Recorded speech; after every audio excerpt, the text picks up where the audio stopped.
Are you ready to boost your English listening and speaking skills? Have you ever found it tough to understand native speakers in real-life scenarios? Or perhaps you're looking to express yourself with greater clarity and confidence in conversations?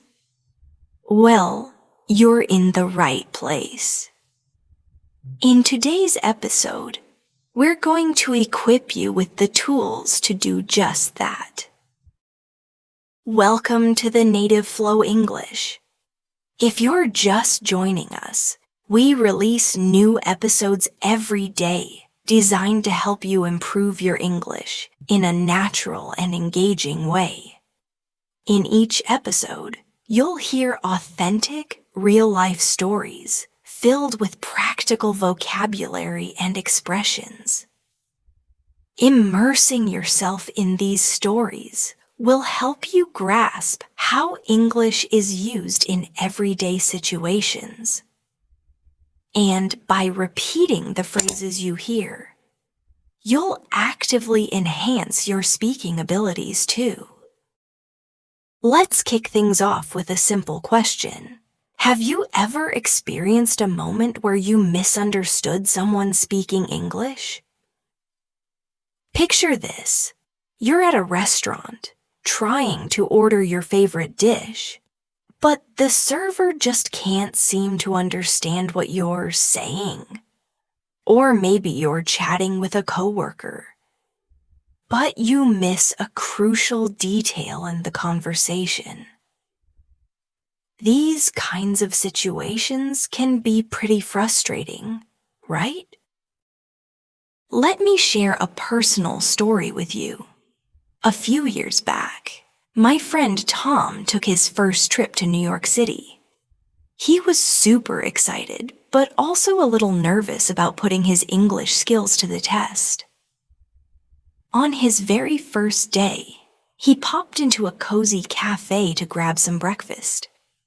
He wanted a croissant and a coffee, so he confidently said, "Can I have a croissant and a coffee, please?"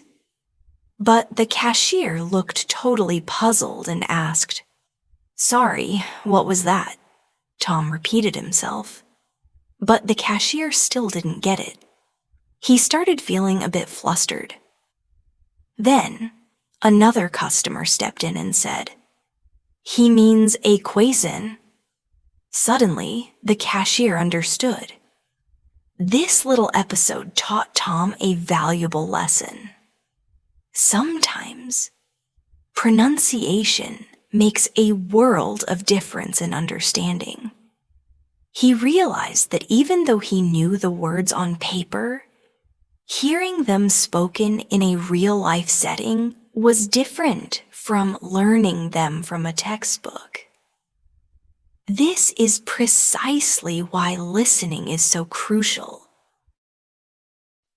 The more you listen to authentic English, the more natural it becomes. And when you repeatedly hear common phrases, you'll feel much more confident using them yourself. Now, let's dive into another real-life scenario. My cousin Mia moved to Canada for a job opportunity.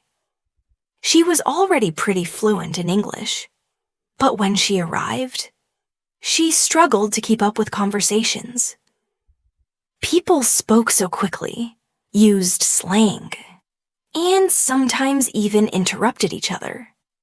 One day, she was in an important meeting, and her manager asked, "Can you touch base with Mike about the new project?" Mia was completely baffled. What did touch base even mean? She jokingly wondered if she was supposed to physically touch something. Later, she discovered that touch base simply means to check in or briefly discuss something. This seemingly small phrase made a huge difference in her overall understanding. After that experience, she started paying much closer attention to idioms and expressions in conversations. So, here's a valuable tip for you. When you come across a new phrase, don't just memorize its definition. Pay attention to how it's used in real-life conversations. Try saying it out loud and incorporating it into your own sentences. The more you practice, the more natural it will feel. Now, let's think about your own experiences for a moment. Have you ever been in a situation where you didn't understand something in English? Maybe you misheard a word. Or maybe you weren't familiar with a particular expression. What did you do? How did you handle it? Imagine this. You're at a hotel and the receptionist asks, "Would you like a wake-up call?" If you're not familiar with this phrase, you might think they're asking if you need a general wake-up call in life. But actually, a wake-up call means that the hotel will call your room in the morning to wake you up. These small but important moments happen all the time in real life. That's why listening to genuine conversations is the most effective way to improve your English. Let's do a quick practice exercise. I'll say a short sentence, and I want you to repeat it after me. Ready? I'd like to order a coffee, please. Now you try. Great job. Now let's try another one. Could you repeat that, please? These are simple, polite phrases that you can use in everyday situations.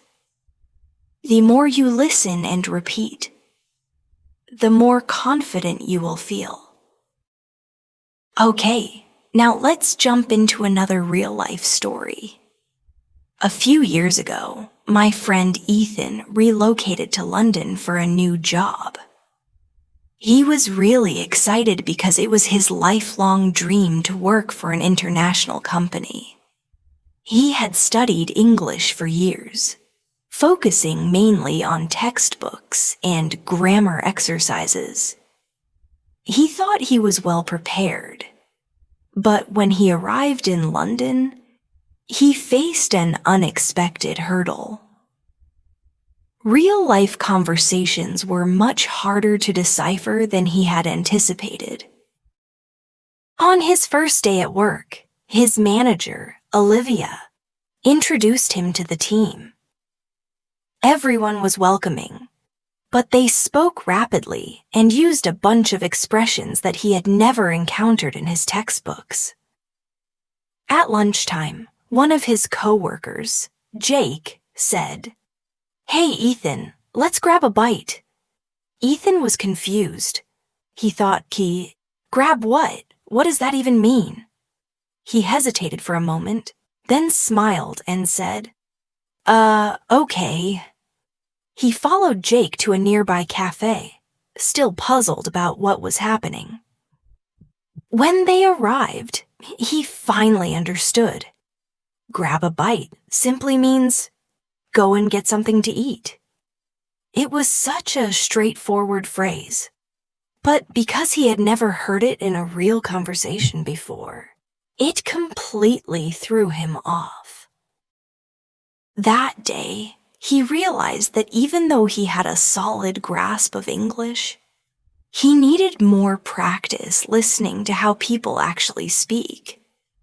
Ethan decided to create a plan. Every day, he started listening to English podcasts while walking to work. At lunchtime, instead of eating alone, he made an effort to join conversations with his coworkers. At first, it was challenging. He didn't always catch everything, and sometimes he felt a bit awkward. But instead of staying silent, he started asking questions like, "Sorry, what does that mean?" Or, "Can you say that again?" His co-workers were happy to clarify. And little by little, he became better at understanding them. One day, he was in a meeting, and his manager said, "All right, let's wrap things up." This time, instead of feeling lost, he knew exactly what it meant. "Let's finish the meeting." He smiled to himself, because just a few weeks earlier, he wouldn't have understood that phrase at all. This is a crucial lesson for anyone learning English. Sometimes the words themselves aren't difficult, but the way people use them in real conversations can be different from what you see in textbooks. That's why listening practice is so valuable. The more you listen to natural English, the more comfortable you'll feel when speaking. Now, let's talk about another real-life situation. Imagine you're traveling to an English-speaking country for the first time. You arrive at the airport, and you need to go through immigration. The officer asks, "What's the purpose of your visit?" If you're not familiar with this phrase, you might feel nervous. What do they mean by purpose? Are they asking about my job? My reason for traveling? What should I say? But if you've practiced listening to common travel conversations, you'll know that the appropriate answer is something simple, like, "I'm here for tourism," or "I'm visiting family." A few months ago, my cousin Sophia traveled to Australia. She was confident in her English skills, but when she arrived at the airport, she got a little anxious. The immigration officer asked, "Do you have anything to declare?" She froze for a moment. The word declare sounded serious, like something legal or official. She wondered, "Did I bring something illegal? Am I in trouble?" She took a deep breath and asked, "I'm sorry, could you repeat that?" The officer calmly said, "Are you carrying any food, alcohol, or large amounts of money?" Now she understood. Declare just means to report something. She smiled and said, "No, I don't have anything to declare." The officer nodded and let her pass. Later, she laughed about the situation. She realized that the problem wasn't her English ability. It was simply that she hadn't heard this particular phrase in real life before. This is why listening to authentic conversations is so helpful.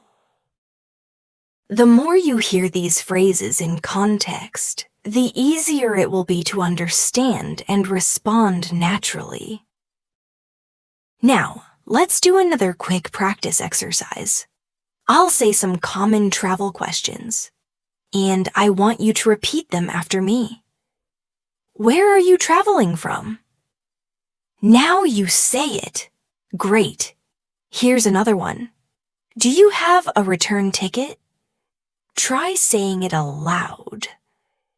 The more you practice listening and speaking, the more confident you'll feel in real-life situations. Now, let's talk about another important moment where listening skills can make a big difference. Ordering food at a restaurant. Imagine you're in a bustling cafe in London. You walk up to the counter, and the barista says, "What can I get you?" If you're prepared, you can simply say, "I'd like a cappuccino, please." But what if they ask, "For here or to go?" If you're not familiar with this phrase, you might feel confused. A friend of mine, Mark, had this exact experience when he traveled to the US. He walked into a coffee shop and ordered a latte. The cashier asked, "For here or to go?" He hesitated. He had never heard this phrase before. He guessed that to go might mean takeaway, so he said, "To go." Luckily, he was right. But at that moment, he felt nervous because he wasn't 100% sure. After that, he started listening carefully to how people ordered food and drinks. He noticed that in the US, people often say, "Can I get a," instead of, "I would like." He also learned that "that'll be" is a common way for cashiers to tell you the total price. For example, the cashier might say, "That'll be $5.50. If you don't know this phrase, you might not realize they're telling you the price. But once you hear it a few times, it becomes natural. This is why real-life listening is so essential. The more you hear these phrases, the more confident you'll feel when speaking. Now let's practice. I'll say some common phrases you might hear in a cafe. Repeat after me. "What can I get for you?" Now you say it. Great. Here's another one. "That'll be $5.50. Try saying it aloud. When you listen and repeat, your brain gets used to the sounds of English, and speaking becomes easier. Let's move on to another real-life example. Let's continue with another important area where listening and speaking skills make a big difference. Making small talk. Small talk is the kind of casual conversation you have with people in everyday situations, like when you meet someone new or when you're waiting for a bus. It's a skill that can feel difficult at first, but once you practice it, it can become one of the most valuable ways to improve your fluency in English. A few months ago, my friend Maria, who is from Spain, moved to an English-speaking city for work. She had studied English for many years, but she was nervous about speaking with strangers, especially when it came to making small talk. She thought that small talk wasn't as important as knowing grammar and vocabulary. But she quickly realized that it was a huge part of everyday life. Her first week at work was a bit stressful. At lunch, her colleague John invited her to join him and a few others in the break room. Maria was unsure what to say. She didn't know these people very well, and she was afraid that she might say the wrong thing. When they sat down to eat, John asked, "So, how was your weekend?" Maria froze for a second. In Spain, people often talk about what they did over the weekend, but she didn't know if she should share something personal or keep it simple. She finally decided to say, "It was good. I went to the park with my family." That was a safe answer, right? But then John smiled and said, "That sounds nice. What did you do at the park?" Maria realized that this was just like asking someone about their hobbies or interests. It wasn't a deep conversation. It was just a way to connect. Over the next few days, she became more comfortable with small talk.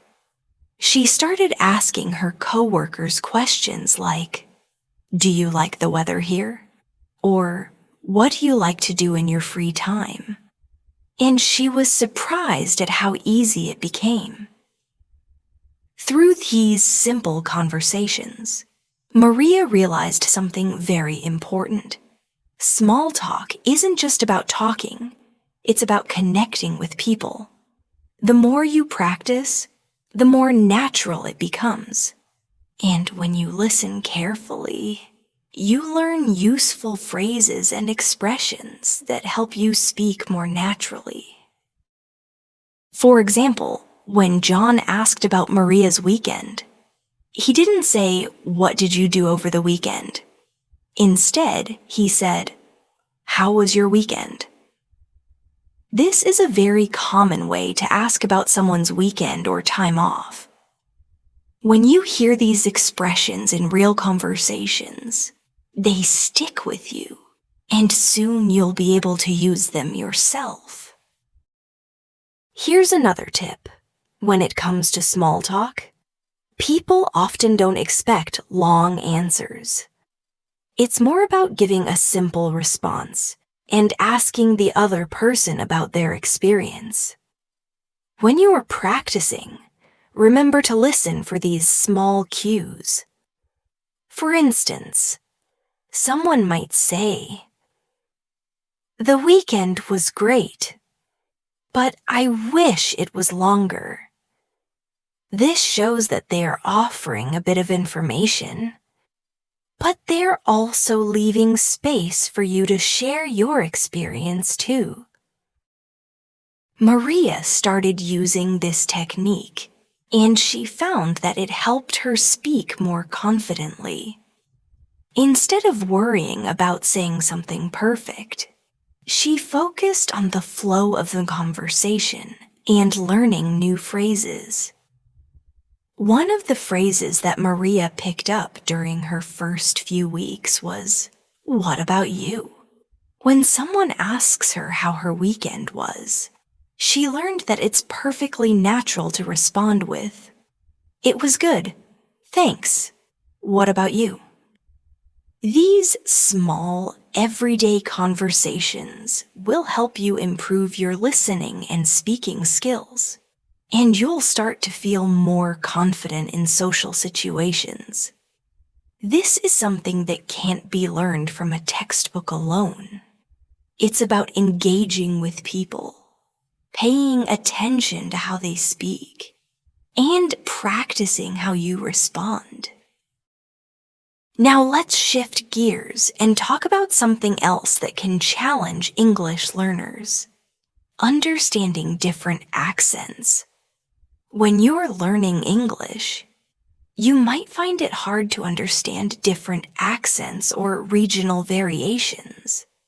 Whether it's British, American, Australian, or even different accents within the same country. Understanding accents is an important part of mastering English. Let's take a step back for a moment. I want you to think about your own journey in learning English. Have you had moments where you felt unsure or confused in a conversation? Maybe you were listening to someone speaking quickly, or you didn't understand a slang word or idiom. It happens to all of us, and it's part of the process of learning a new language. The key is not to give up. Keep practicing and keep engaging with real conversations. Every time you listen, you get a little bit better. Remember, English isn't just something you learn from books. It's something you experience through conversations, stories, and real-life situations. Whether it's making small talk with a friend, ordering food at a restaurant, or simply listening to someone tell a story. Every moment is a chance to improve. By listening to real stories, you start to notice the natural rhythm of English. You learn how words flow together in sentences, how people express themselves in different situations, and how to use the right phrases at the right time. This is the kind of practice that will help you sound more natural when you speak. When I was visiting New York a couple of years ago, I got a little lost while walking around the city. I decided to stop and ask someone for directions. I approached a friendly-looking person and said, "Excuse me, can you tell me how to get to the subway?" He looked at me and said, "Yeah, just go straight ahead. Take a left at the lights, and you'll see it on your right." That was simple enough, but I was surprised at how fast he spoke. He didn't slow down to explain, and I had to listen very carefully to catch all the details. In that moment, I realized how important it is to focus not just on the words, but on how they're delivered. Native speakers often speak quickly, and they use slang or expressions that might not be in your textbooks. For instance, when the man said, "Take a left at the lights," he was using a common phrase to mean, "Turn left at the traffic lights." It was casual and quick, but once I understood the phrase, I realized how useful it would be to remember for future conversations. To improve your skills in asking for directions, start by learning common phrases and expressions. You'll often hear people say things like, "Go straight," "Turn left," "It's around the corner," and "It's just a few blocks away." These are all useful phrases that you'll encounter frequently. When you're practicing, listen to how native speakers use these phrases in everyday situations. By listening to podcasts, YouTube videos, or watching movies, you'll be able to hear these expressions in different contexts. After practicing asking for directions in English, try to imagine yourself in the situation. Maybe you're lost in a new city, and you need to ask for help. Practicing these types of conversations in your mind, or even aloud, will help you prepare for when you're actually in the situation. Let's move on to another practical area that will help you with your listening and speaking. Handling problems and complaints in English.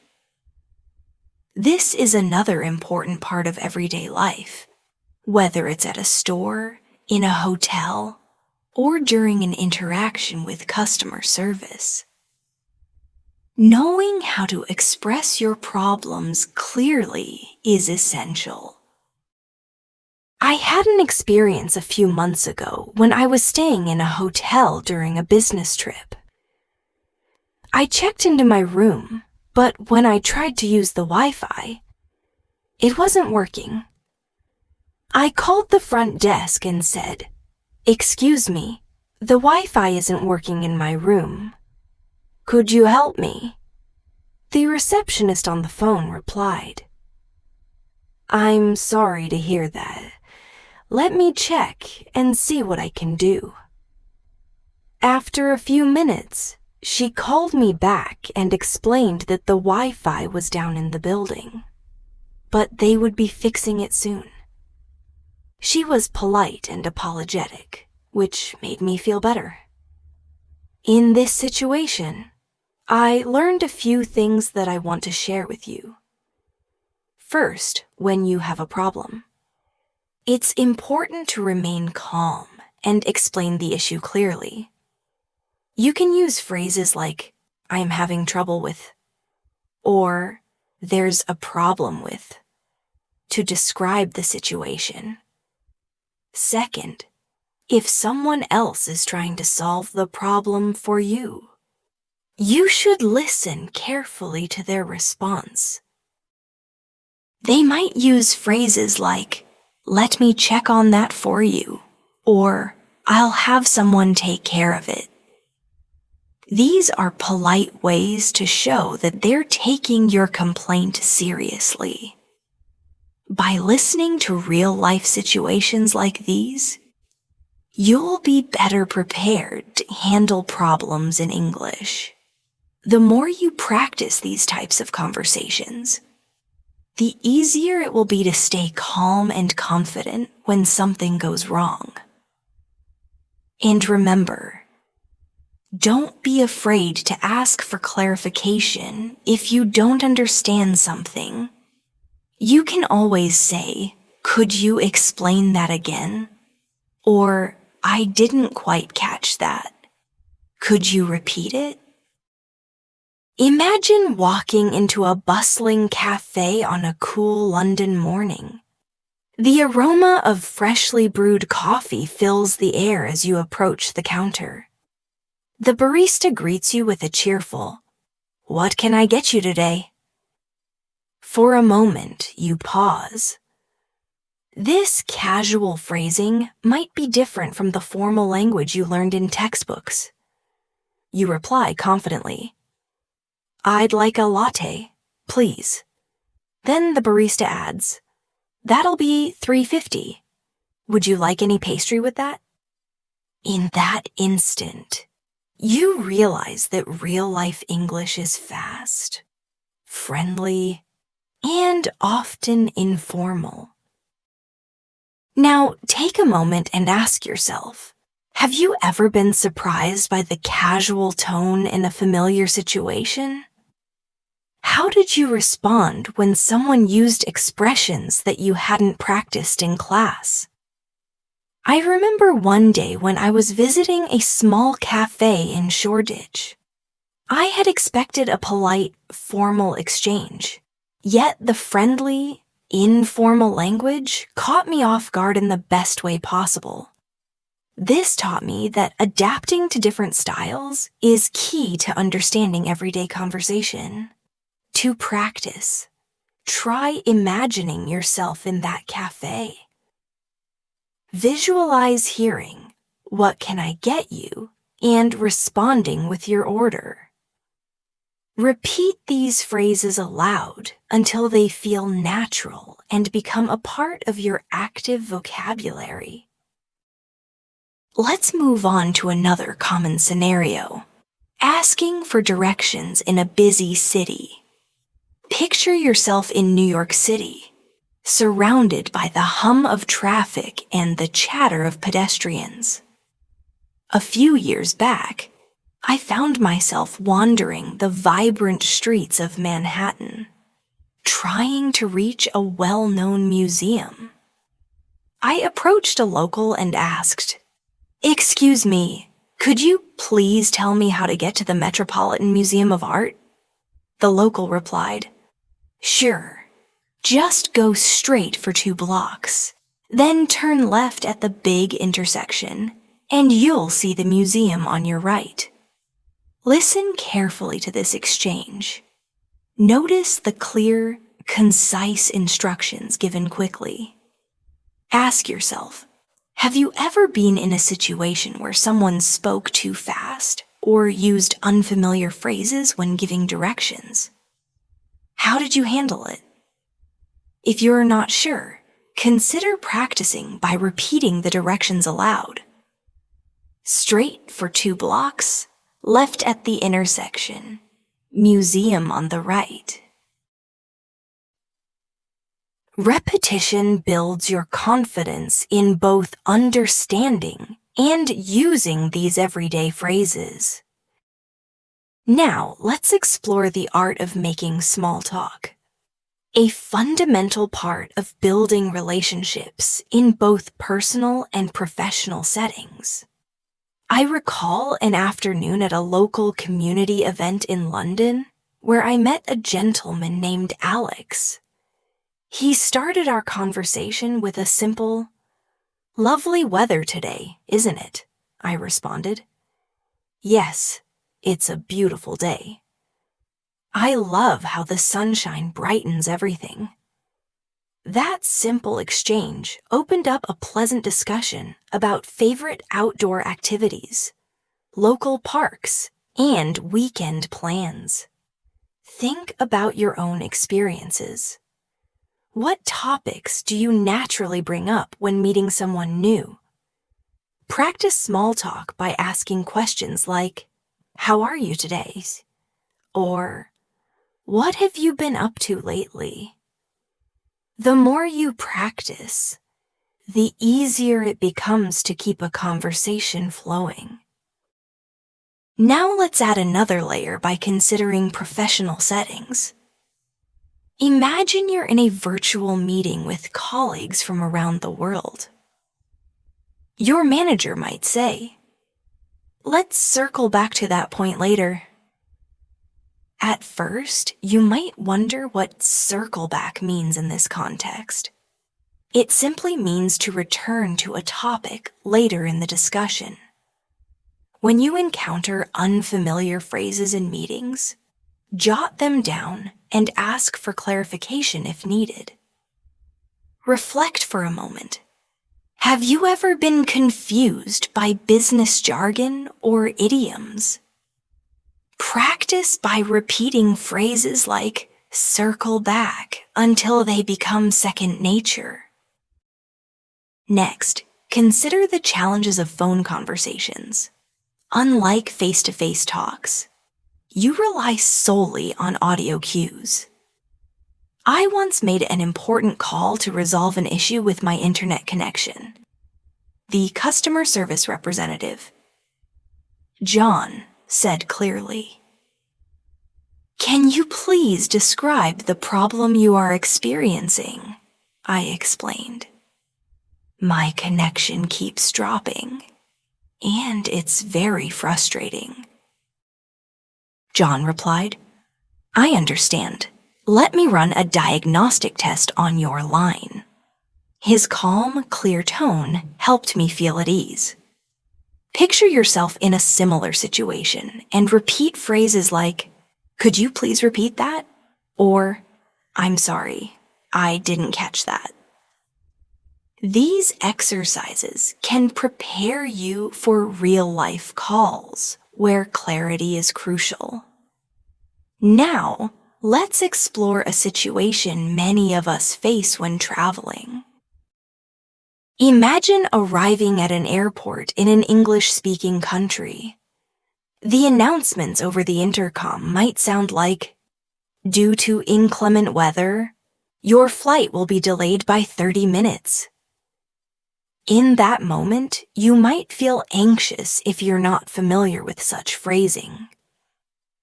Later, when you ask a staff member, "Could you tell me what the delay is about?" they explain, "The delay is because of bad weather conditions." Consider practicing these scenarios at home. Repeat key phrases such as "flight delayed" and "inclement weather" until you feel comfortable using them. Another everyday conversation involves discussing hobbies and interests. Picture a quiet evening when you meet someone at a local event. They ask, "What do you enjoy doing in your free time?" You might reply, "I love reading, hiking, and trying out new recipes." This kind of conversation is a perfect opportunity to learn descriptive adjectives and expand your vocabulary. Think about your favorite hobby. What words would you use to describe it? Practicing these questions and answers builds not only your vocabulary, but also your confidence in sharing personal experiences. Let's engage in an interactive exercise right now. Repeat after me. How are you today? What have you been up to lately? The weather is really nice, isn't it? I'd love to hear more about that. Take your time with each sentence. Practice them until they roll off your tongue effortlessly. This kind of repetition builds muscle memory for natural conversation. Switching gears, let's delve into conversations at work, specifically handling meetings and presentations.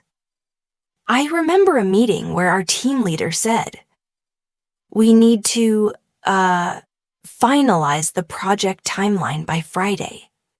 A colleague named Jessica then asked, "Can everyone please confirm their availability for a meeting on Thursday?" You might respond with, "I'm available on Thursday, and I'll send a calendar invite shortly." Reflect on this dialogue. Notice how clear, concise language is used to coordinate plans. If you work in a professional environment, practicing such exchanges can prepare you for real-life scenarios where accuracy and clarity are essential. Another memorable experience was during a business conference call. The host said, "Let's wrap up the discussion and summarize our key points." At that moment, I repeated the sentence in my head to make sure I understood. After the call, I reviewed the phrases wrap up, summarize, and key points. These are common in professional settings. Ask yourself, how many times have you encountered these expressions in meetings? Now is a great time to practice them. Say them aloud until they become part of your working vocabulary. Let's consider a more challenging scenario in interacting with service providers when something goes wrong. Imagine you've booked a hotel room and find that the Wi-Fi isn't working. You call the front desk and say, "Excuse me, the Wi-Fi in my room isn't working. Could you please help me?" The receptionist responds, "I'm sorry for the inconvenience. Let me check on that for you." This exchange uses straightforward language, but it's crucial to speak clearly and listen carefully. Think about how you would handle a similar situation. Practice these key phrases and consider recording yourself to see where you might improve. Now picture yourself in a local market in Australia. A vendor enthusiastically shouts, "This is a ripper deal." At first, you might wonder what ripper means. Later, you learn that it is Australian slang for excellent or fantastic. This is a prime example of how listening to real-life conversations teaches you regional vocabulary and idioms that you might not find in a textbook. Reflect on any slang or idiomatic expressions you've heard recently. Write them down and try using them in your own sentences. Over time, these expressions will become a natural part of your speech. Another engaging scenario involves social gatherings with family and friends. Imagine sitting around a dinner table where everyone is sharing stories about their day. One relative asks, "What was the best part of your day?" You respond, "I had a wonderful conversation with a new friend at the cafe." This warm, informal exchange is common in family settings. Think about the simple yet powerful words you use during these conversations.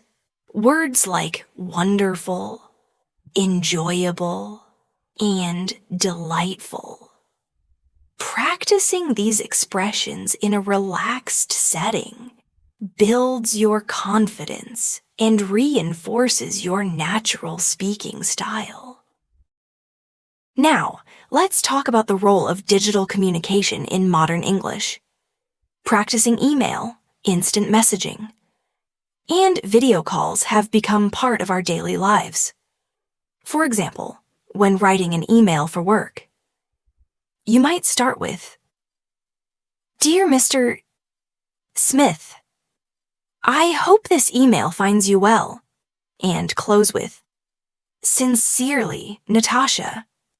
On the other hand, when texting a friend, you might simply write, "Hey, are we still on for dinner tonight?"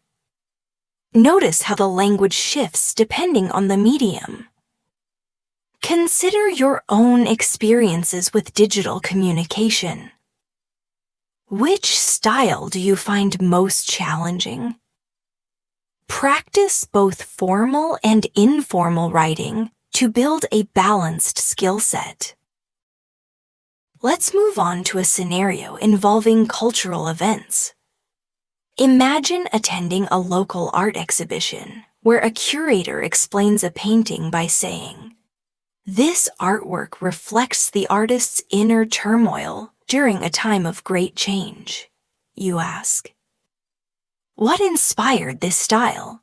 The curator replies, "The use of bold colors and dynamic brushstrokes represents the conflict between tradition and modernity." This conversation not only introduces you to artistic vocabulary, but also encourages you to express abstract ideas. Think about how you would describe a piece of art or a cultural event. Practicing such descriptive language can enrich your vocabulary and make your conversations more engaging. Another practical scenario is participating in academic discussions. Picture yourself in a university lecture where the professor states, "Today, we will explore the impact of global warming on urban development." After the lecture, you ask, "Could you please elaborate on the strategies cities are using to combat climate change?" This type of dialogue requires both active listening and thoughtful questioning. Consider how you might summarize what you've learned in your own words. This practice reinforces your understanding and prepares you for future academic conversations. In addition to structured scenarios, spontaneous conversations are an important part of real-life communication. Imagine you're at a community park and you overhear a group discussing the latest local news. One person remarks, "The new park renovations have really transformed this area." You might join in by saying, "I agree. The improvements are fantastic. Have you noticed the new playground features?" These unscripted interactions offer a chance to practice impromptu speaking and active listening. Ask yourself, when was the last time you joined a spontaneous conversation?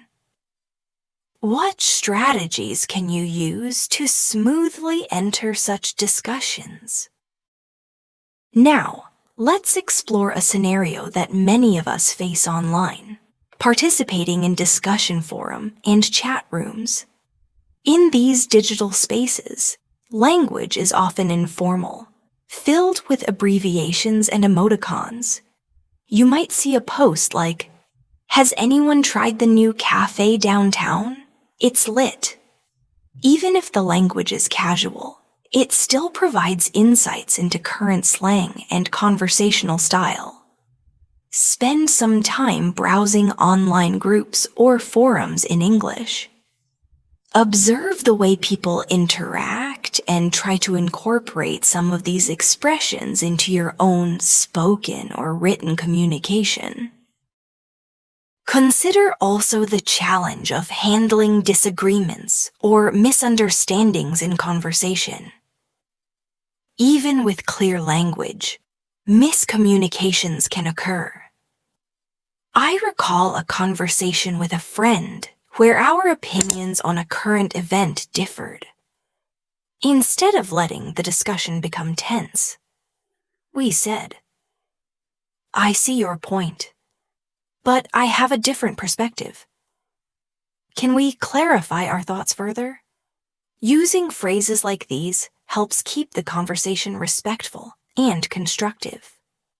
Reflect on any disagreements you've experienced.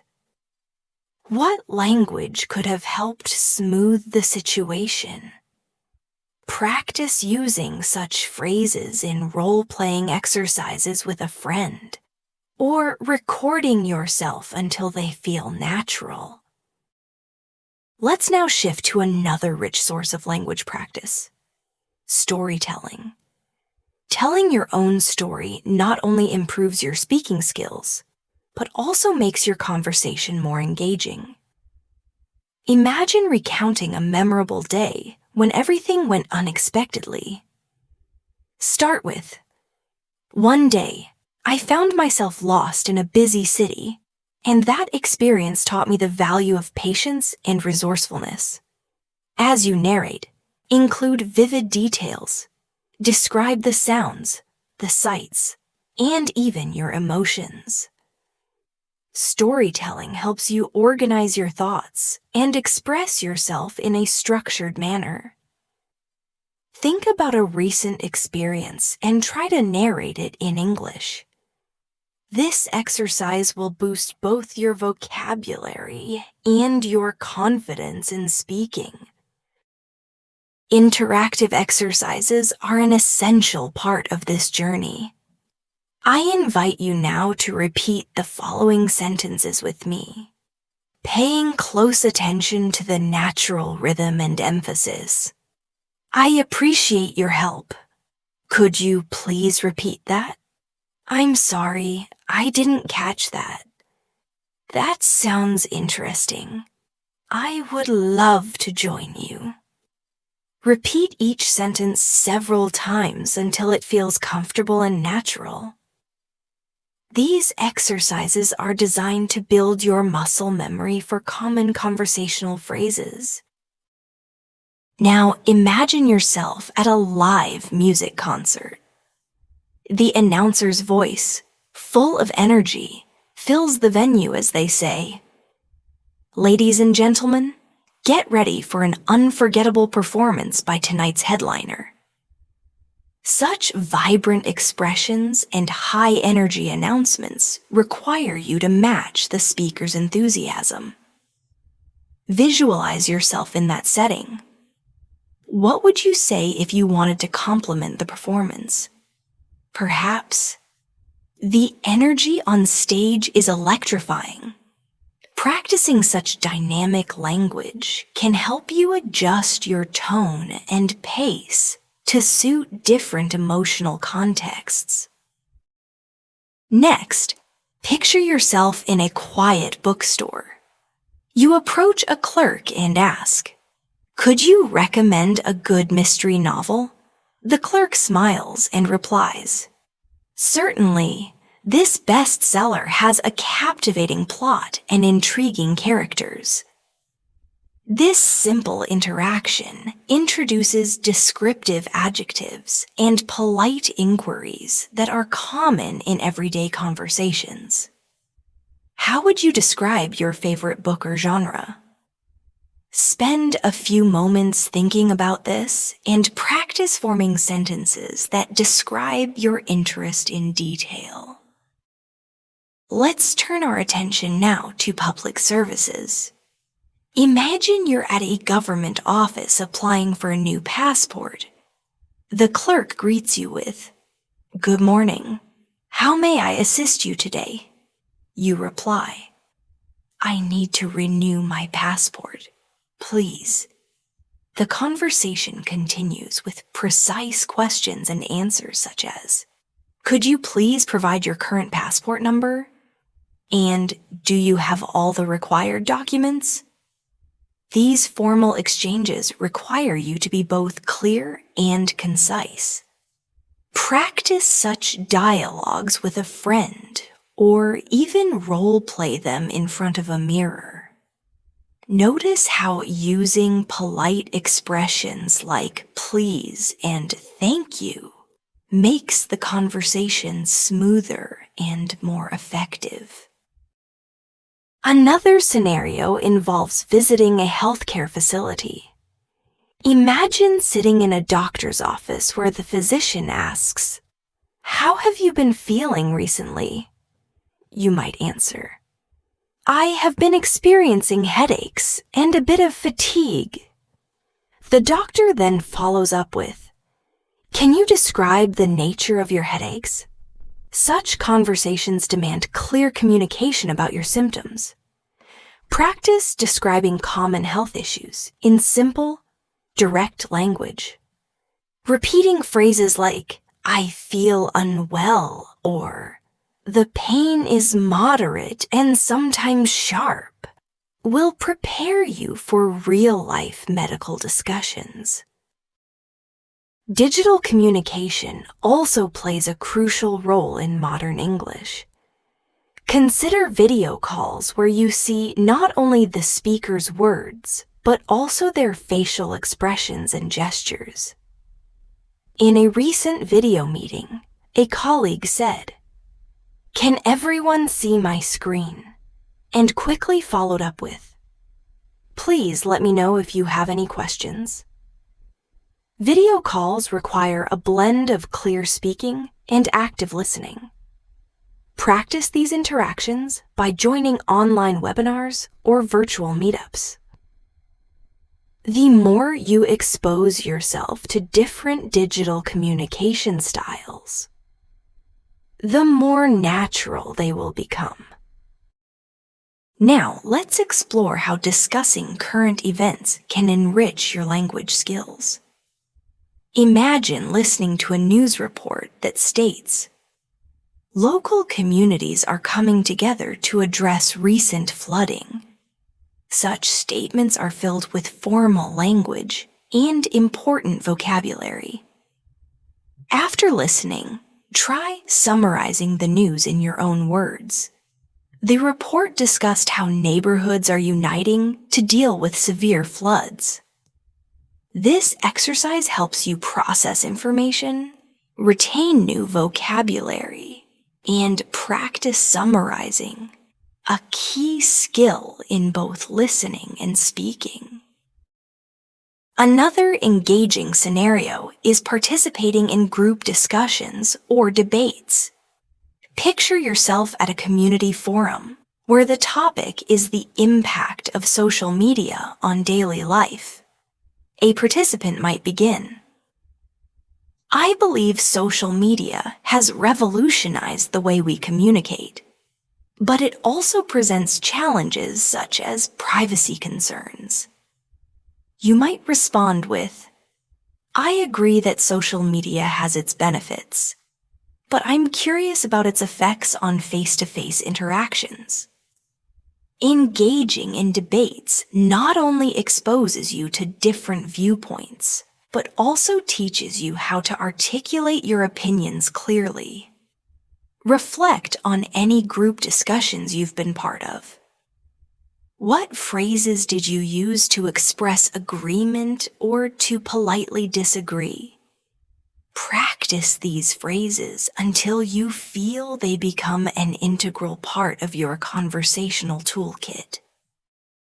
Next, let's consider the practicalities of everyday shopping.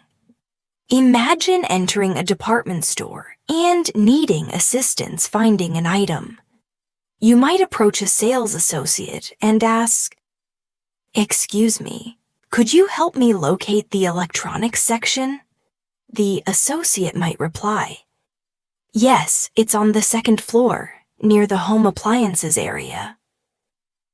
Such interactions, though brief, are essential in daily life.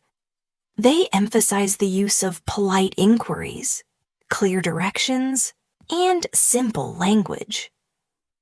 Visualize yourself in this scenario and practice the key phrases. How would you modify your request if you needed additional information, such as, "Could you please show me where that is?" Repeating these exchanges can make you more comfortable in real-life shopping situations. Let's also look at scenarios where you might need to handle unexpected challenges. Imagine you're out with friends and suddenly the weather changes. You might hear someone say, "It looks like we're in for a downpour. Let's find shelter." In such moments, clear and calm communication is essential. You might add, "I'll grab my umbrella," or ask, "Does anyone know where we can take cover?" These spontaneous conversations require you to be quick on your feet. Reflect on any unexpected situations you've encountered. How did you communicate in the moment? Practice these scenarios with a friend so that when the time comes, you feel ready to respond confidently. Consider next a scenario involving a friendly debate on a lighthearted topic, such as discussing favorite cuisines. Imagine sitting at a dinner party where someone remarks, "Italian food is the best because of its rich flavors and variety." You might respond, "I love Italian food too, but I'm also fond of the spicy kick of Thai cuisine." This type of dialogue helps you practice comparing ideas and expressing preferences. Notice the language used. Words like rich, variety, spicy, and fond add color to your conversation. Ask yourself, which adjectives do you commonly use when describing food or other interests? Practice crafting sentences that incorporate these descriptive words to enhance your communication. Let's now transition to scenarios that involve nonverbal cues and body language. Even though our focus is on listening and speaking, nonverbal elements play a key role. Picture a conversation where a friend is explaining an exciting news story. Even if you cannot see them during a phone call, imagine how their tone of voice conveys excitement, their laughter, the slight pause before a punchline, and the change in pitch all signal their emotions. While practicing on your own, try to incorporate these elements. Smile as you speak and notice how your tone changes. Even without a visual cue, these subtleties make your speech more engaging and natural. We have now reached a point where each scenario builds upon the previous one, enriching your understanding of real-life English. As you continue your practice, remember that every conversation is a stepping stone on your journey toward fluency. The everyday interactions we've discussed, from ordering food and asking for directions to engaging in professional meetings, participating in cultural events, and even handling unexpected situations, each offer valuable opportunities to practice and improve your listening and speaking skills. Imagine your future self, confidently navigating any situation, whether you're conversing with a stranger in a cafe or leading a meeting at work. Visualize the progress you will make by immersing yourself in these varied scenarios, practicing key phrases, and learning from every interaction. The more you expose yourself to natural, authentic English, the more intuitive your responses will become. Let's now explore even more nuanced interactions and advanced conversational techniques. Picture a lively dinner party hosted by a close friend. The host welcomes everyone by saying, "I'm thrilled that you all could join me tonight. Let's raise a toast to friendship and new beginnings." Conversations buzz around the table. Guests share stories about their day, debate current events, and reminisce about old times. In one corner, someone remarks. This meal is absolutely delicious, a real feast for the senses. In another, a discussion unfolds about travel experiences and future plans. Notice the shift in language from casual greetings to more expressive, detailed narratives. How would you describe such an experience in your own words? Practice forming sentences that capture not only the facts, but also the emotions of the moment. Now consider another setting, a professional workshop where participants share innovative ideas. The facilitator starts with, "We are here to collaborate on creative solutions." One participant explains, "My idea is to develop an app that connects community members with local events." Following the presentation, the facilitator asks, "Can anyone offer feedback or suggest improvements?" This exchange encourages you to practice offering constructive criticism and expressing your opinions politely. Think about a project or idea you're passionate about. How would you explain it in a way that is both clear and engaging? Role-play this conversation, focusing on clarity, organization, and the natural flow of ideas. We can also delve into the art of negotiating, an essential skill in both personal and professional life. Imagine you're at a market and wish to negotiate the price of a souvenir. The vendor says, "This item is priced at $20. You might reply, "Could you do 15 times?" The vendor might counter, "How about 18? Engaging in such negotiations teaches you to use polite language while expressing your needs. Practice using phrases like, "Would you consider?" Or, "Is there any possibility of a discount?" Such exercises not only build your vocabulary, but also prepare you for real-life bargaining situations.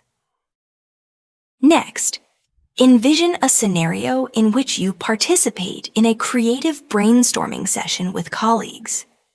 The atmosphere is dynamic, and ideas flow freely. A colleague suggests, "What if we try a new marketing strategy focused on social media influencers?" You add, "That's an interesting idea. Could you elaborate on how we might implement it?" The discussion evolves with each participant building on the previous idea.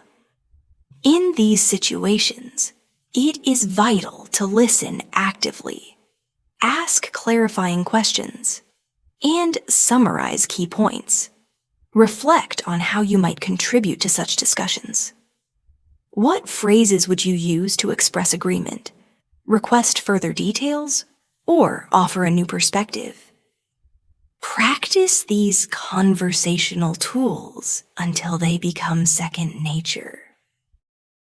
Imagine, too, the challenge of speaking with confidence during unexpected interviews or impromptu presentations. Perhaps you're at a networking event and someone unexpectedly asks, "Can you tell me about your work?" You might respond with a brief, confident summary. "I work in digital marketing, helping businesses connect with their audiences through innovative online strategies." This type of spontaneous speaking requires you to organize your thoughts quickly and express them clearly. Practice by preparing a few short introductions about yourself and your work. Repeat them until they sound natural and relaxed.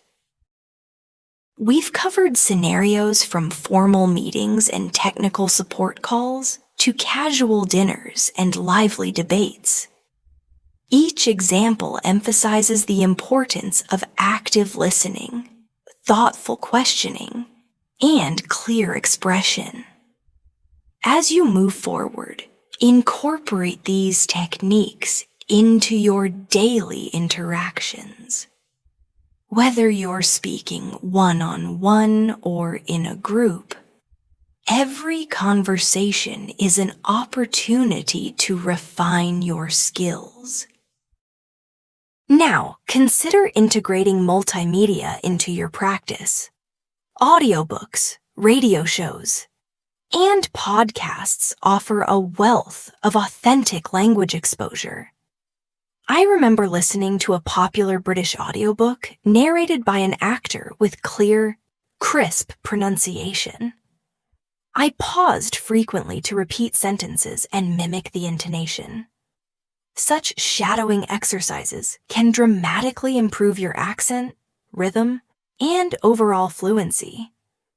Choose a short audio clip from a source you enjoy and practice shadowing it. Notice the subtle inflections and the natural pauses the speaker uses. Over time, you will find that your ability to understand and replicate these patterns will enhance your overall speaking proficiency. In addition to shadowing, consider engaging with language learning apps that offer pronunciation and listening exercises. Many apps feature interactive lessons where you can record your voice, receive feedback, and compare your pronunciation with native speakers.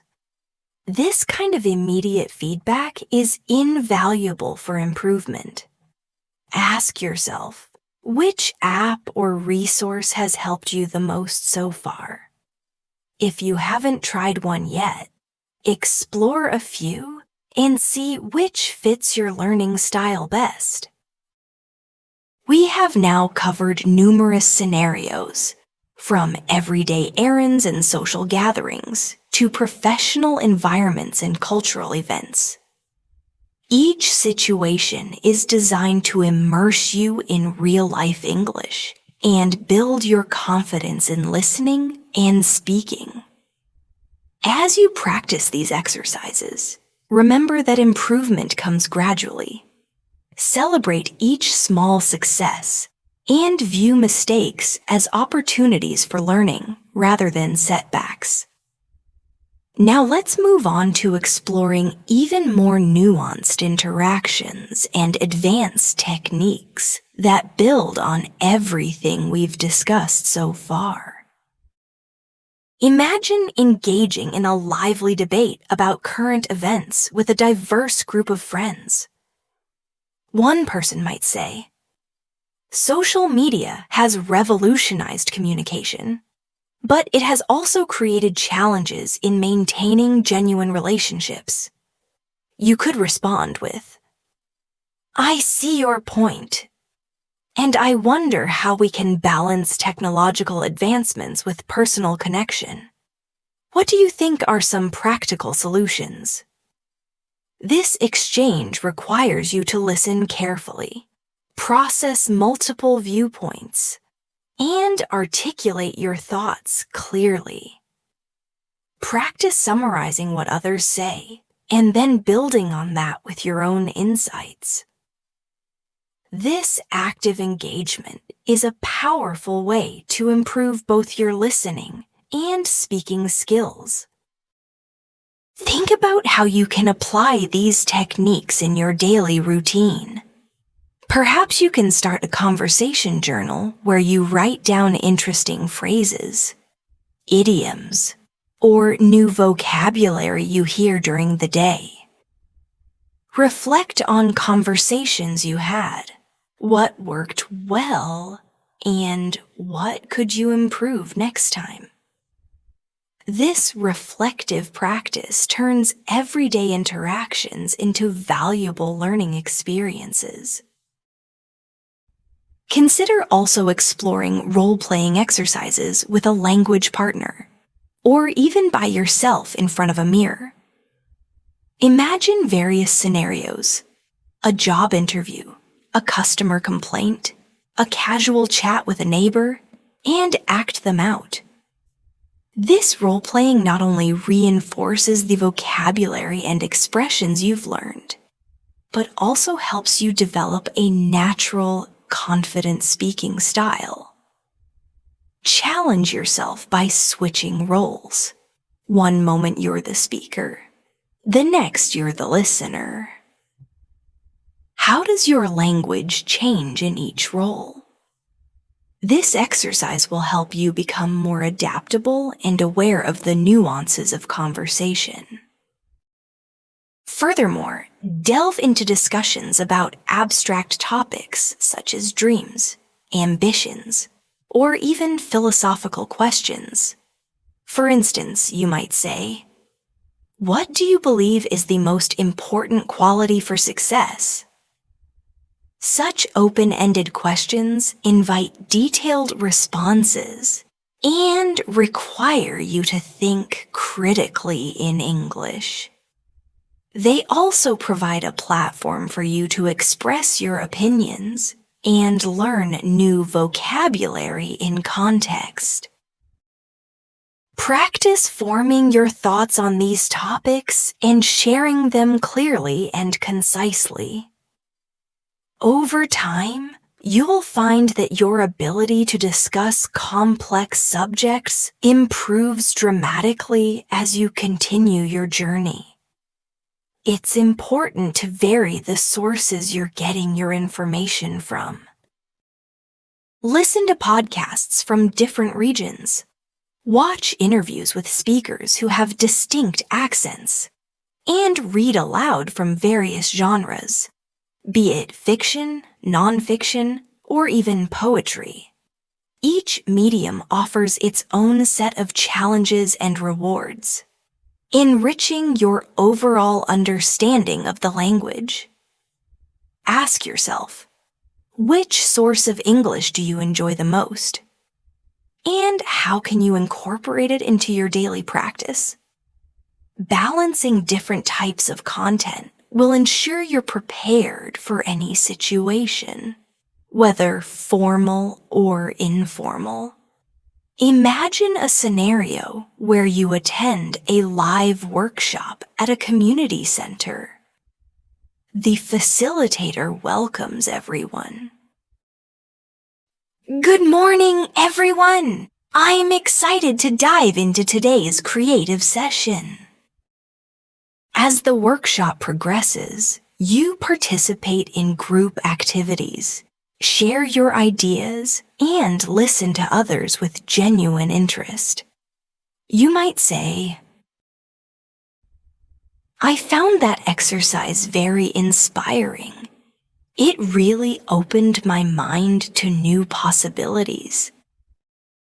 Reflect on how these structured yet creative environments force you to adapt your language in real time, using both prepared phrases and spontaneous responses. How can you seek out more of these opportunities? Another engaging context is interacting with people in informal digital spaces.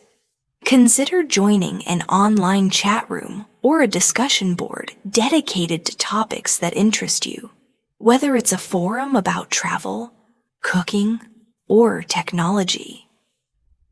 These platforms allow you to see natural written English in action. They also offer a less intimidating environment to practice your language skills. Read through discussions, note down interesting phrases, and even contribute your own thoughts. Ask yourself, what have you learned from online conversations that you might not encounter in formal settings? Embrace the diversity of language and use it as a tool to enhance your spoken English. We have now journeyed through numerous scenarios and exercises designed to immerse you in real-life English.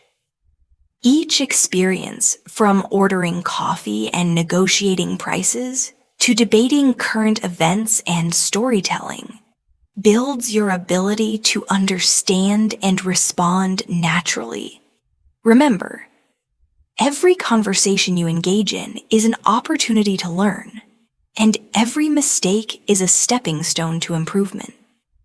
Keep challenging yourself, keep practicing, and most importantly, keep enjoying the process of learning.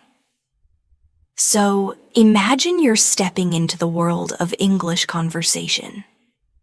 You might be feeling a little nervous or unsure of how to express yourself in a new language, but that's perfectly normal. Every time you try, you're improving your skills and getting better at understanding how English works. When it comes to speaking English confidently, it's not about being perfect. It's about being clear and feeling comfortable while you're communicating. Let's go ahead and look at how you can start by practicing small, everyday phrases that will help you build up your confidence. These are things that you can use in almost any situation, whether you're at the store, meeting a new person, or just talking with friends. For example, when you're introducing yourself to someone, you can say, "Hi, my name is your name. Nice to meet you." This simple sentence might seem easy, but it's a great way to start practicing your pronunciation, tone, and timing. Another great sentence to know is, "How are you today?" It's a friendly, welcoming way to start a conversation. When people ask you how you're doing, just respond with something simple, like, "I'm doing well, thank you." "I'm good, how about you?" This is an easy way to keep the conversation going and show that you're ready to talk. Next, let's talk about how to express your thoughts clearly. You don't have to use long or complicated sentences to be understood. In fact, sometimes simple sentences are the most effective. For example, if someone asks you what you did today, you could say, "I went to the park. I worked on a project." Keeping things clear and to the point helps your listener understand you better and also makes you feel more comfortable as you speak. One of the challenges when learning a language is understanding how to react in different situations. Sometimes it can be tricky to know what to say next in a conversation, especially if the topic changes quickly. The key here is to listen closely to what the other person is saying. If they ask you a question, try to respond in a way that shows you're interested. You can say things like, "Why, that sounds interesting. I never thought of it that way." These simple phrases show that you're actively listening, and they help you build a stronger connection with the other person. If you're not sure how to respond, don't worry. It's okay to take a moment to think before you speak. A good way to give yourself some time to think is by saying, "Let me think about that for a second." This phrase buys you a little time to gather your thoughts and gives you the confidence to respond more thoughtfully. When it comes to speaking English in more formal settings, like a job interview or a meeting, you might want to use slightly different phrases, but the idea is the same. Be clear, concise, and confident. For example, instead of saying, "I like this idea," You could say, "I believe this is a good approach." This makes your statement sound a little more formal, but it still communicates the same thing. Remember, the key to speaking confidently is to practice regularly. You don't have to wait for a special occasion to practice your English. You can practice every day, even if it's just for a few minutes. For example, you could practice your English while you're doing everyday tasks like shopping or cooking. If you're at the grocery store, try to read the labels on the products in English, or practice saying the names of things you're buying. You can also practice English with your friends or family by talking to them about your day or asking them about their plans. One of the best ways to practice speaking English is by using apps or language exchange programs. These can help you practice with other learners or even native speakers. If you're not sure where to start, you can look for online communities where people help each other practice speaking English. There are lots of people. Another great tip is to listen to English podcasts, watch TV shows, or read books in English.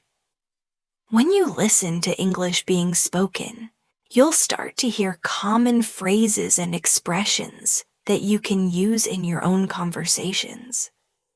Try to repeat the phrases you hear and practice saying them aloud.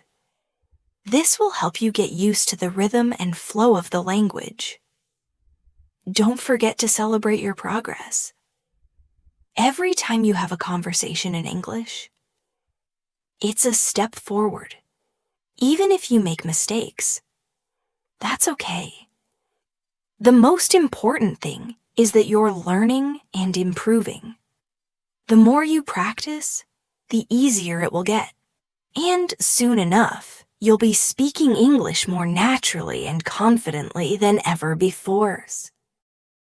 Another important part of building confidence in speaking English is finding topics that you're passionate about.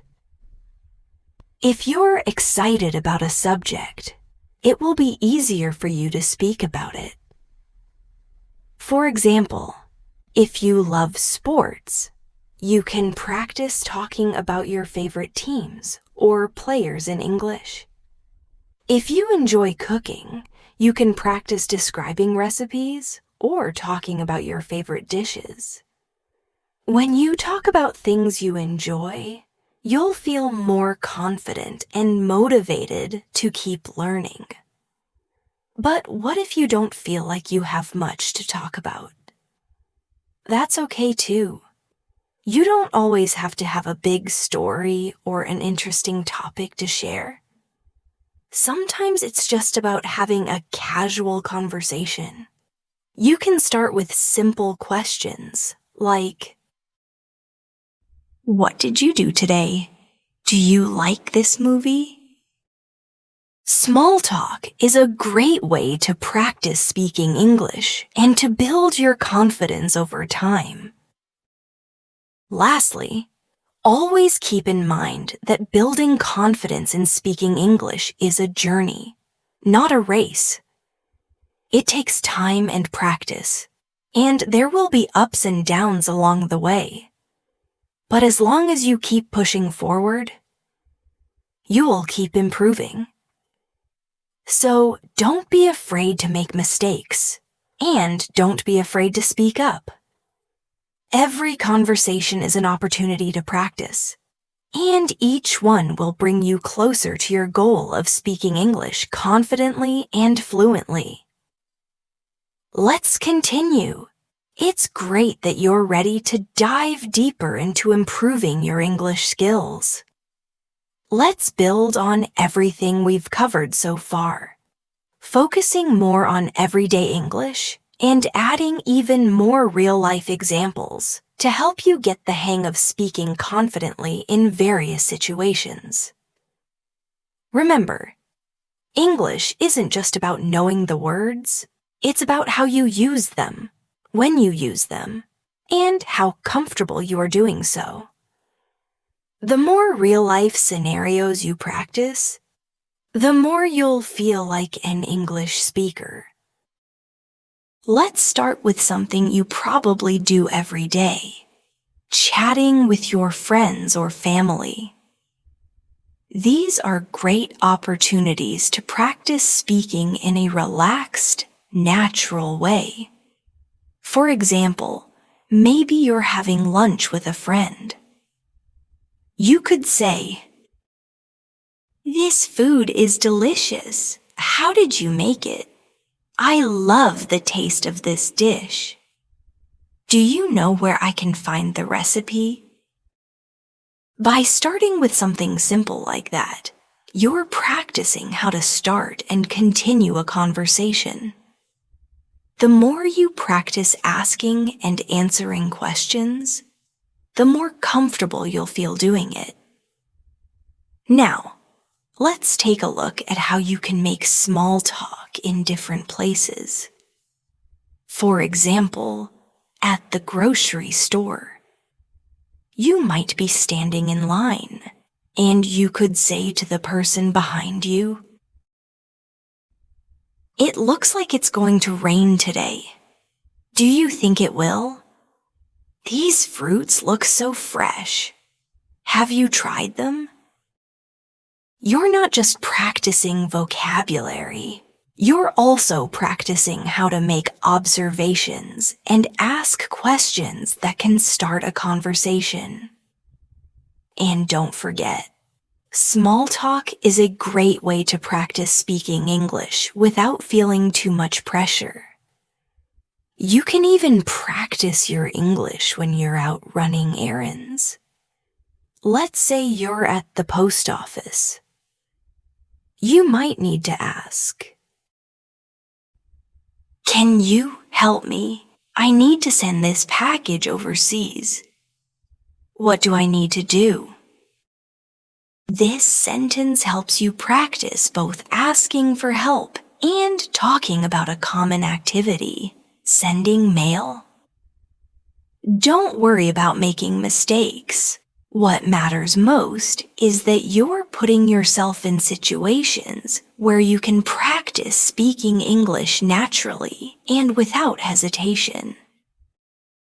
But it's not just about talking with strangers or in public places. Sometimes you'll want to have deeper conversations with friends and family. When you're discussing something personal or meaningful, it's important to know how to express yourself clearly. For example, you might want to tell a friend about something exciting that happened to you.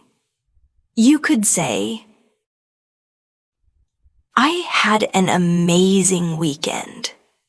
I went to a concert with some friends, and the band was incredible." Have you ever been to a concert like that? Here, you're not just sharing an experience. You're also giving your friend an opportunity to share their thoughts and stories. Now, let's think about how you can practice English when you're alone. Many people struggle with this, but practicing speaking by yourself can actually be really helpful. You can read aloud from books or watch a TV show in English and try to repeat what the characters say. I know it might feel strange at first, but over time, it can improve your pronunciation, rhythm, and overall fluency. Another thing you can do is talk about your day in English. For example, "Today, I woke up early, had breakfast, and then went to work. After work, I met a friend for coffee. It was a busy day, but a good one." This is a simple way to practice forming sentences and using vocabulary in a meaningful way. As you start to gain more confidence in speaking, you might want to have conversations about more specific topics. This could be anything from sports, movies, hobbies, or current events. The goal is to expand your vocabulary and learn how to express yourself on a variety of topics. If you're talking about sports, you might say, "I'm a huge fan of soccer. My favorite team is Team Name, and I love watching their games. Do you like soccer too?" Or if you're talking about movies, you could ask, "Have you seen any good movies recently? I just watched Movie Name and thought it was amazing." One of the most important things to remember when practicing English is that it's not about using the most complicated words or phrases. It's about communicating your ideas clearly and effectively. So, don't be afraid to use simple sentences, especially when you're just starting out. For instance, "I'm learning English. I like this song." Might seem basic, but they're perfect examples of how to express your thoughts simply and clearly. As you grow more comfortable, you can start adding more details, like, "I've been learning English for 6 months now, and I'm getting better at it every day." You also have to remember that every conversation is an opportunity to learn. If you make a mistake, that's fine. It's a part of the learning process. For example, let's say you were at the store and you said, "How much is this?" But the cashier responded with, "It's $5."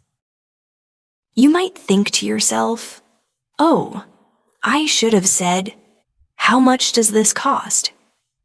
But don't worry, mistakes like this are natural, and they give you the chance to learn and improve. The more you practice, the more you'll start to notice how native speakers express themselves. The goal is not perfection, it's progress. Have you ever had an embarrassing moment in English? Maybe you said something wrong, or you couldn't think of the right word at the right time?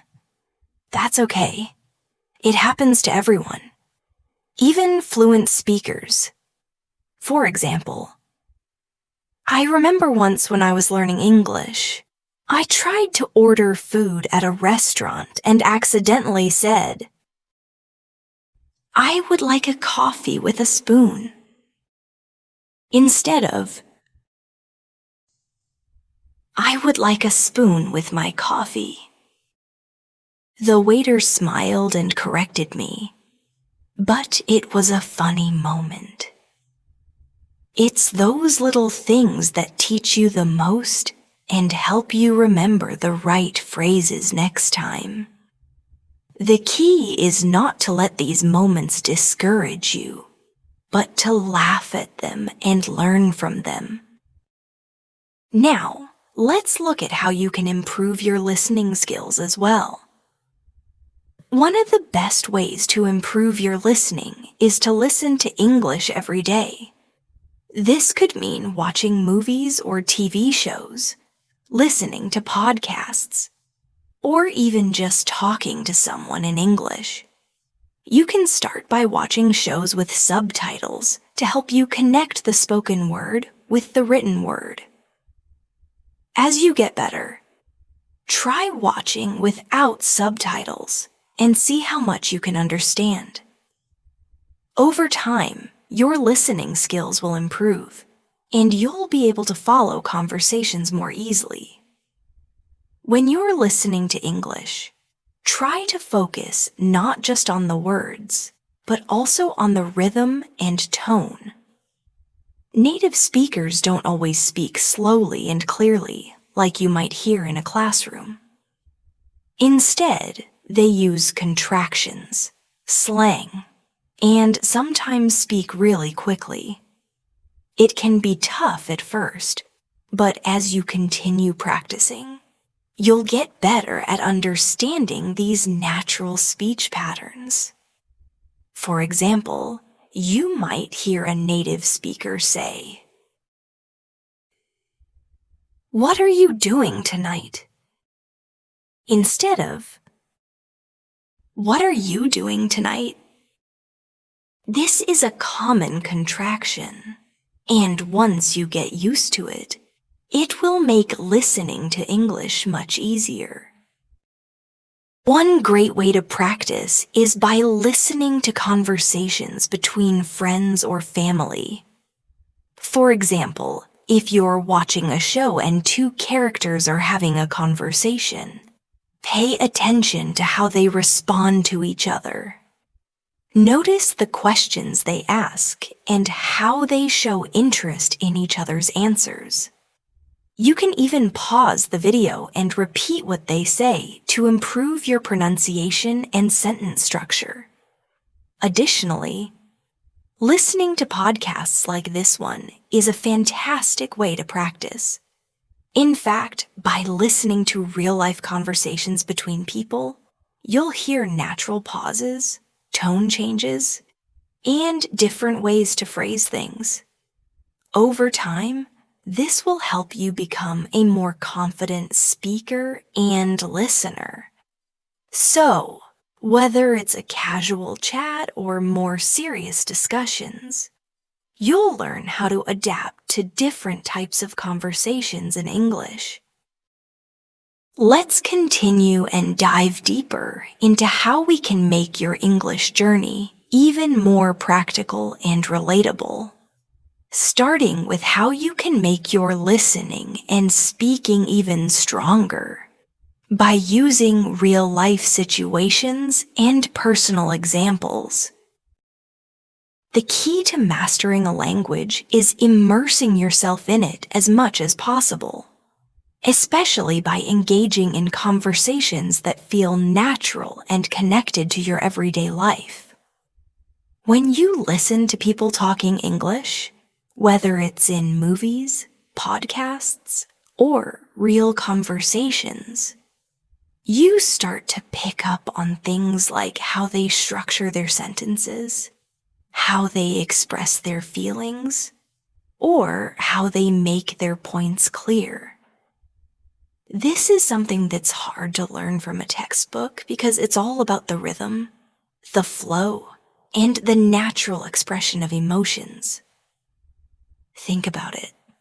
When you're talking with your friends, you don't necessarily follow a strict grammar rule. Instead, you speak from the heart, and you adapt based on the situation. Let me share a personal example with you. One time, I was traveling in a foreign country, and I was trying to order food at a local restaurant. The waiter didn't speak English very well, and I didn't speak the local language.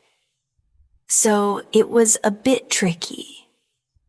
But we communicated using gestures, pointing to items on the menu, and asking questions like, "Is this spicy? Can I have it without sauce?" Even though we didn't speak the same language fluently, the experience taught me how important it is to find creative ways to communicate. In the same way, when you're speaking English, it's not about being perfect. It's about making yourself understood and learning to adapt to the situation. This kind of experience is very useful when it comes to improving your speaking and listening skills. In real-life conversations, you're not going to get the chance to think about every word you say. Instead, you need to practice speaking naturally, even when you make mistakes. It's a great way to build confidence in your English skills. Think about all the little things you say every day, like when you're talking to your friends or coworkers. For example, when you're talking about a recent event, you might say, "I went to a concert last weekend. It was amazing. Have you ever been to one?" This simple sentence helps you practice speaking in the past tense while telling a story that others can relate to. The beauty of using these real-life experiences is that they teach you how to keep the conversation going. It's not enough to just speak in complete sentences. You also need to practice making the conversation flow. Let's take a moment to think about how a conversation would go between two friends who are talking about their day. One might say, "I had such a busy day today." And the other might ask, "What did you do?" This is an excellent way to practice asking questions and continuing the conversation. You're not just focusing on words, you're focusing on the rhythm of the conversation. How one person's response leads to the other person's next sentence. It's a skill that takes time to develop, but it's worth every bit of effort. When you listen to conversations like this, it's important to focus on the little details, like how people stress certain words, how they use pauses, or even how they express feelings. For example, when someone says, "I can't believe it," they may be expressing surprise or disbelief. Understanding the tone and emotion behind the words helps you to better understand what the speaker is trying to convey. So, next time you're listening to a conversation, pay close attention to how people speak, not just the words they say. Let me give you another example of how this works. A friend of mine was talking about her experience of moving to a new city, and she said, "It was overwhelming at first. Everything was new people, new places, new routine." In this case, she was using the word overwhelming to describe how she felt about the situation. Notice how she uses the word new repeatedly to emphasize how everything was unfamiliar. This type of speech is very common in everyday conversations. And by listening to how people express their feelings and experiences, you'll be able to practice expressing yourself in similar ways. And you don't have to look far for examples. Think about the conversations you hear every day. Whether you're listening to a conversation at the coffee shop, on the bus, or while watching TV shows or movies. Each of these situations offers a unique opportunity to improve your listening skills. For instance, if you're watching a TV show, you can focus on how people react in different situations. How do they express surprise, frustration, or happiness? This type of emotional expression is just as important as knowing the vocabulary because it helps you understand the context in which certain words are used. When I was learning English, I watched a lot of sitcoms to get used to how native speakers express themselves in casual, everyday situations. For example, in the show Friends, the characters often say things like, "Could you be any more dramatic? It's not that big of a deal." These phrases might sound casual or even a bit funny, but they're used all the time in real conversations. By watching how they are used in context, I was able to pick up on the tone and rhythm that native speakers use when they talk informally. One of the biggest challenges for English learners is getting used to the speed at which native speakers talk. They speak much faster than you might expect, and sometimes it's hard to catch every word. But this is where real-life experiences can be incredibly useful. The more you practice listening to natural conversations, the better you'll get at understanding them. And it's okay if you don't catch every word at first. That's completely normal. The more you expose yourself to this type of listening, the more you'll start to understand the flow of the conversation. Let's not forget about speaking practice as well. One of the best ways to improve your speaking is by mimicking real-life conversations.